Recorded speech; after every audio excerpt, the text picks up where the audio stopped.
Bapak, Ibu, saudara-saudari sendama yang berbahagia, dimanapun Anda berada, terutama khusus bagi umat Buddha yang ada di Amerika, dari Dhamma Cakatra, ya, yang sudah secara khusus minta pada kami untuk memberikan Dhamma Desana, sekaligus tanya jawab diskusi atau Dhamma Sakaca. Kita sekarang ini sedang melakukan puja bakti, atau lebih tepatnya adalah melakukan Dhamma Desana secara online. Ya, tentu menggunakan bantuan aplikasi seperti yang sekarang ini kita gunakan adalah Zoom, ya. Zoom. Tapi yang lainnya juga mungkin ada, itu bisa digunakan.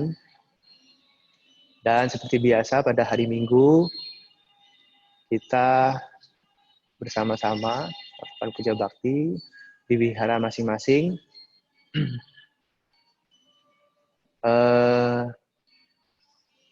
Namun, seperti yang sudah diketahui bahwa sekarang ini kita masih dalam suasana pengawasan dari pemerintah, yang mana pemerintah sudah menghimbau bahwa semuanya diharapkan untuk berdiam diri di rumah saja. Jadi, segala macam aktivitas dimanapun, termasuk di wihara, di tempat ibadah, yang mana bisa mengumpulkan banyak orang, itu ditiadakan sementara waktu. Tapi bukan berarti kita tidak bisa berbuat baik. Tidak bisa ke wihara bukan berarti tidak bisa berbuat baik. Karena kita bisa melakukan banyak hal di rumah. Termasuk salah satunya adalah melakukan puja bakti via media-media sosial yang ada ini. Wah, ini siapa ini? Ya, itu. Jadi, sebelum kami menyampaikan Dhamma Desana, seperti biasa saya ingin menghimbau kepada semuanya untuk mengikuti puja bakti atau uraian Dhamma ini sama seperti Anda mengikuti puja bakti di wihara. Ya, kalau di wihara tentu ketika datang menggunakan pakaian yang sopan dan juga bersikap sopan, santun, ya, tenang. Juga ketika masuk ke dalam dhammasala, ya, ke dalam aula, itu juga Anda melepas alas kaki, melepas penutup kepala, dan semuanya. Jadi, sama seperti di wihara, Anda pun kalau di rumah, entah itu puja bakti, atau mengikuti uraian Dhamma, mendengarkan Dhamma, juga sama. Jadi kalau bisa pakaiannya juga sopan. Dan ya duduk dengan nyaman di rumah atau di tempat, di bagian rumahnya masing-masing. Ya, mungkin di kamar bisa, atau mungkin tempat khusus, atau mungkin yang punya latar ya bisa duduk di sana. Ya, sediakan kursi, sediakan meja. Nah, sekarang tinggal dipersiapkan segala sesuatunya dengan baik. Kemudian juga, kecuali bagi yang sakit, Anda juga sebaiknya duduknya juga yang baik. Ya, artinya tidak kakinya ya tidak mungkin tidak lonjoran begitu ya. Atau mungkin tidak dirangkul lututnya. Nah, atau mungkin pakai baju tapi bawahnya tidak ada, ya jangan begitu. Ya. Jadi cari media yang nyaman, tempat duduk yang nyaman, juga tempat yang memadai untuk kita bisa melakukan pertemuan ini dengan baik sampai nanti selesai. Ya, kira-kira 2 jam mungkin ya, kira-kira 2 jam. Jadi Anda bisa siapkan diri dengan baik. Ya kalau bisa tidak terlalu lalang, ya, keluar masuk. Kalau ada yang mau join ya silahkan ikut. Juga diperhatikan, ya jangan ada gangguan di sekitarnya. Ya nanti misalnya 5 menit, 10 menit, lapar nih, ambil dulu makan, ya jangan dulu, tahan sampai selesai. Ya, itu kira-kira apa yang bisa menjadi perhatian bagi kita semua, bahwa dalam berkumpul mendengarkan dhamma ini adalah sangat mulia sekali. Ya, tidak banyak orang punya kesempatan yang sama. Nah, terlebih kita juga bisa menggunakan media. Dan tidak semua orang bisa menggunakan ini. Oleh karena itu bisa dimanfaatkan sebaik mungkin apa yang sudah ada ini dengan baik. Ya, jangan sampai malah menimbulkan penyesalan atau kerugian pada waktu yang akan datang. Baiklah Bapak Ibu, saudara-saudari sedama yang berbahagia, sesuai dengan tema kita pada kesempatan ini, yaitu adalah Ratana Sutta. Saya yakin kepada Anda semua, umat Buddha, baik yang ada di Indonesia maupun di mana-mana, Ratana Sutta mungkin sudah tidak asing lagi bagi kita semua. Ada kemungkinan di wihara-wihara kebanyakan besar, ya, itu pada saat puja bakti biasanya akan membacakan 1 atau 2 sutta. Yang paling sering dibacakan adalah Manggala Sutta dan Karaniya Metta Sutta. Sedangkan Ratana Sutta ini kalau saya perhatikan memang jarang ya dibacakan pada saat puja bakti, entah itu di wihara-wihara di sini ya, wihara Dhammacakka ataupun di tempat lain. Karena mungkin sutanya itu panjang dan tidak familiar ya, di telinga kita. Tetapi kalau kita perhatikan di negara-negara Buddhis khususnya, Ratana Sutta ini adalah salah satu sutta yang sangat terkenal dan paling sering dibacakan oleh para biku yang ada di sana. Selain Manggala Sutta dan Karaniya Metta Sutta. Manggala Sutta ya kita kenal sebagai sutta tentang berkah utama. Karaniya Metta Sutta, sutta tentang cinta kasih. Nah, Ratana Sutta ini adalah sutta tentang perlindungan. Ya.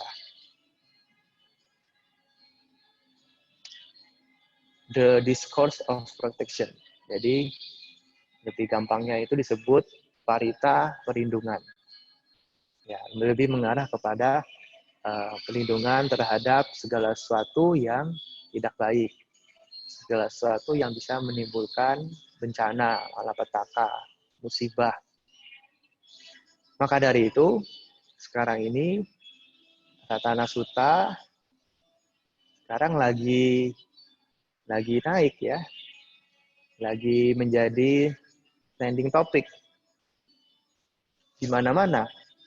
Ya. Kalau dulu mungkin tidak terlalu dikenal, tapi sekarang sangat-sangat dikenal. Ya, bahkan dianjurkan di wihara-wihara untuk dibacakan setiap harinya. Apakah di sini juga membaca sutta itu setiap hari? Ya, baca ya. Ya baca, jangan lupa baca supaya cepat selesai.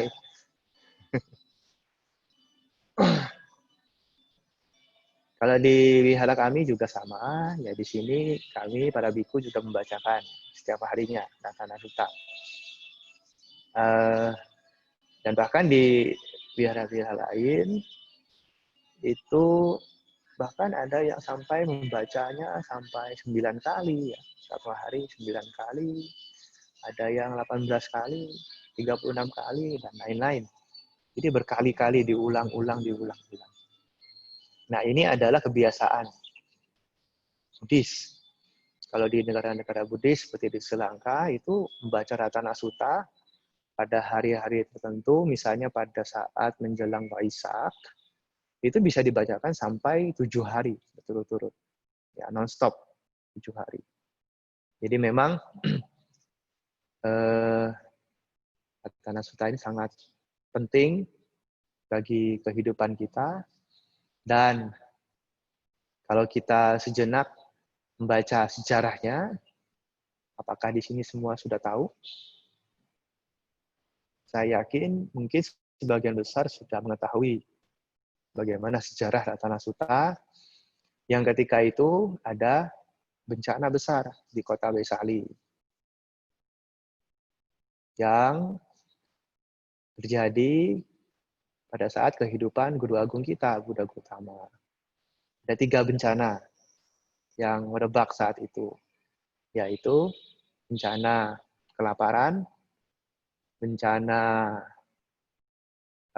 banyaknya makhluk halus yang jahat datang, dan kemudian bencana penyakit, ya wabah penyakit. Ada 3 bencana. Nah, kemudian Sang Buddha datang ke sana, ke kota Vesali. Pada saat itu juga hujan turun dan menghapus menghanyutkan semua mayat yang ada, karena banyak pada saat itu yang meninggal juga. Akhirnya mayatnya semua hilang, kemudian penyakit juga lenyap, wabah-wabah semua menjadi selesai. Itulah kekuatan dari Ratana Sutta. Nah, mungkin ada yang bertanya seperti ini. Ya, apakah mungkin, Bante, ketika saya membacakan Ratana Sutta, atau bersama-sama kita semua membacakan Ratana Sutta, apakah mungkin ya wabah virus corona ini bisa selesai? Nah, buktinya sekarang sudah dibaca. Mungkin sudah kira-kira sebulan atau 2 bulan ini dibaca. Tapi kok belum selesai juga. Malah semakin lama semakin parah. Ya, tingkat penularannya semakin menjadi-jadi. Nah, itulah. Banyak sekali pertanyaan seperti itu. Tentu kita harus ingat bahwa di sini yang menjadi fokus utama dari Ratana Sutta adalah ya Ratana itu sendiri atau Tiratana, 3 permata. Ada permata Buddha, permata Dhamma, permata Sangha. Nah, 3 permata.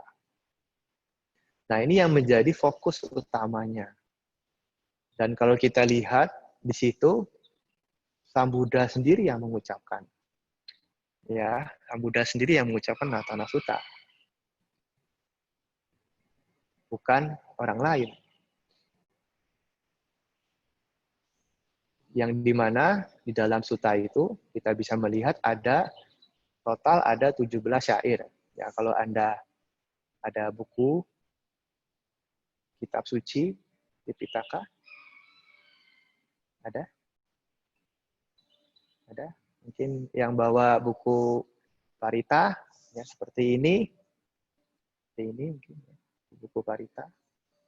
Ada di sini juga ada ya Ratana Sutta. Anda bisa baca, Anda bisa cek di halaman berapa? 92 ya. 92. Halaman 82. Anda bisa lihat Ratana Sutta. Baca ya, ada bukunya. Bisa dilihat. Ini umat Buddha ini ya kebiasaan. bukunya nggak ada, ya, atau mungkin sudah hafal ya. Jadi udah tahu lah seperti apa begitu. Jadi tidak perlu bawa buku lagi. Tapi kita tetap kalau ingin belajar sutta tetap harus merujuk kepada ya bahasa Palinya, bahasa yang digunakan oleh Sang Buddha. Nah, kalau kita lihat di sutta itu ada 17 syair. 17 syair yang mana 2 syair pertama itu adalah ajakan kepada para dewa untuk turut hadir di tempat itu. Yang mana adalah sebagai timbal balik. Karena manusia sudah sering memberikan kehormatan, memberikan sesajian, memberikan apapun kepada para dewa, maka para dewa juga diharapkan bisa datang, melindungi ya, umat manusia. Kemudian setelah itu, syair-syair berikutnya adalah pujian atau penghormatan kepada tirak tanah.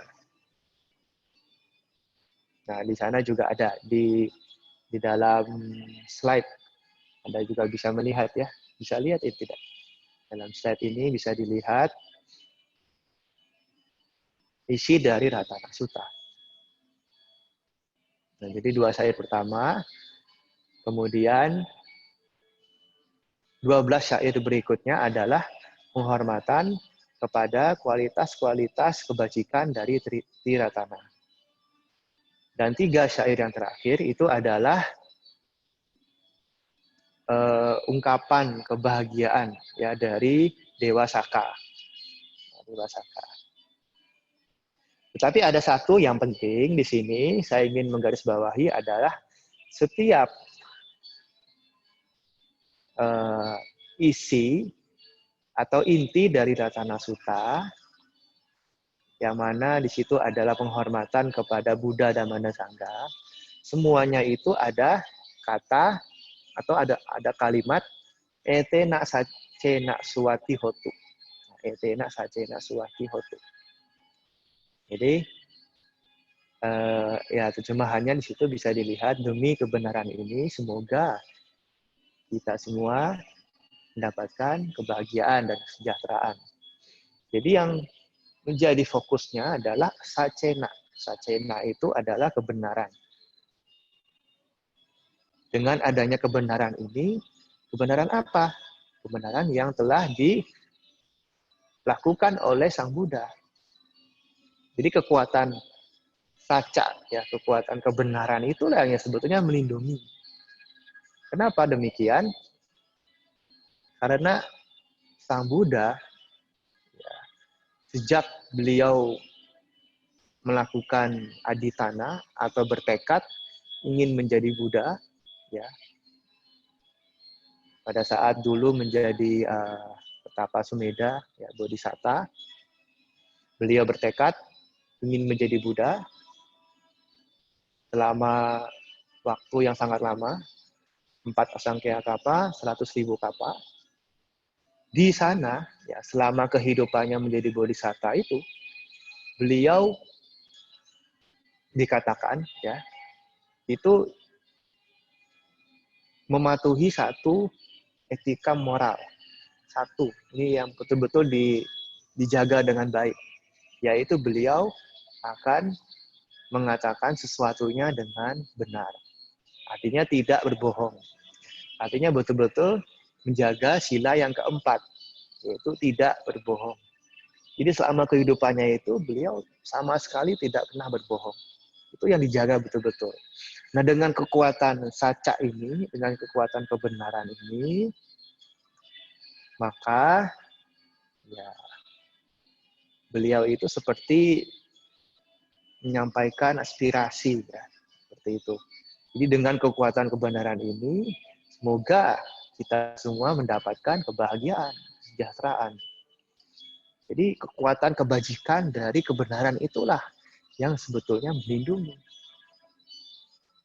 Nah, jadi memang itu. Dan di setiap syair itu ada semuanya. Etina saja wajina suwati hotu. Dengan kekuatan kebenaran ini, ya, semoga semua menjadi bahagia. Semoga semua menjadi sejahtera. Semoga semua bebas dari semua derita. Nah, itulah kekuatan kebajikan. Ya, kita bisa membaca, tidak akan saya jelaskan satu demi satu kalimatnya karena panjang sekali. Jadi, kita bisa langsung masuk kepada intinya saja, yaitu adalah Ratana Sutta ini dibacakan pada saat itu untuk menghalau 3 bencana besar yang ada di kota Wesali, yaitu bencana kelaparan, banyak makhluk halus yang mengganggu, dan wabah penyakit. Dengan kekuatan kebenaran yang menunjukkan kualitas-kualitas kebajikan dari Buddha, Dhamma, dan Sangha, maka semua bencana itu bisa lenyap. Semua musibah bisa hilang. Dan dikatakan pada akhir dari sutta itu bahwa